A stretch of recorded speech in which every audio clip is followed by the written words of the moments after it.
In this video, we will talk about behavioral disorders in Alzheimer's disease, and I will show you some strategies that can be helpful in managing the symptoms and supporting our loved ones.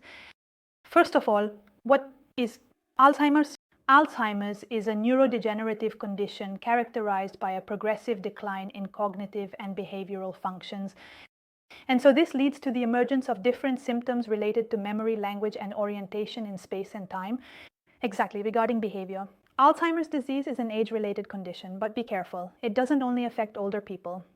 Unfortunately, there is currently no cure, but it has been observed that early diagnosis and timely socio-healthcare support, but especially a good relational network around our loved ones, can somewhat improve the quality of life, not just for the person with the disease, but also for those who care for them. But especially a good relational network around our loved ones can somewhat improve their quality of life, not just for the person with the disease, but also for those who take care of them. As I was saying, today we will talk about behavioral disorders. What do we mean by behavioral disorders in Alzheimer's disease? Well, there are many facets. In this case, we will focus on aggressive behavior. It can indeed happen that a person with Alzheimer's, especially as the disease progresses, may show aggressive physical and verbal behaviors and attitudes towards other people. What we need to keep in mind is that in this case, the aggression is not directed at us. It is not an expression of our loved one's will, but rather a manifestation of something deeper. Our loved one may be aggressive because they might be angry at that moment.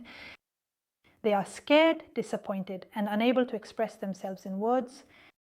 In the same way, they might be experiencing physical discomfort that they can't express verbally. Let's think about when a child has a stomach ache and can't say, "My stomach hurts," so they throw a tantrum.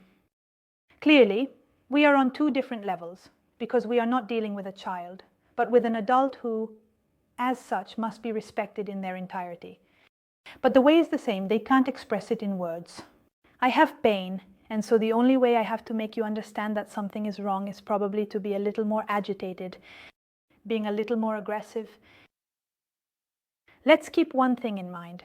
Just as it is not our loved one's fault, it is also not ours. We are not necessarily the ones triggering the other person's aggression. What can we do? What strategies can we use to manage the symptom, but especially to help that person in that specific moment? Well, clearly, as always, we need to try to reassure him. We need to try to make him feel that we are right there beside him. It's not easy to stay calm and keep our composure when a family member might be hurting us physically or verbally. But we need to try to keep in mind that those words are not intentional, as much as they can somehow bring back from some drawer of shared history. We need to try to calm him down, but without physically restraining him.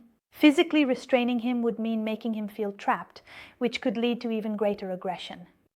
An aggression that doesn't stop, perhaps at that specific moment, okay? But it tends to last over time. Let's try to respect his timing. What does that mean? Let's imagine, for example, that he got angry because he felt forced, or at least he felt like he had to have to wear pajamas. If he doesn't want to wear the pajamas, let's not try to make him do it. Let's step away. Let's get out of the room for a bit. Let's try to do something else. Maybe this will calm him down. This distraction takes him away from the obligation to do something. And so maybe later when we come back, he will be able to be more cooperative. Clearly, we shouldn't punish him. We shouldn't use punishments. He won't understand the reason for the punishment. On the contrary, this will only escalate the aggressive behavior. What is it that we need to do? So, trying to understand what the moment and the situation are, we need to try to calm our loved one down. We also need to try to find a bit of calm ourselves in that specific moment at least, because only this can create that space of listening, which is absolutely necessary for the other person and for us.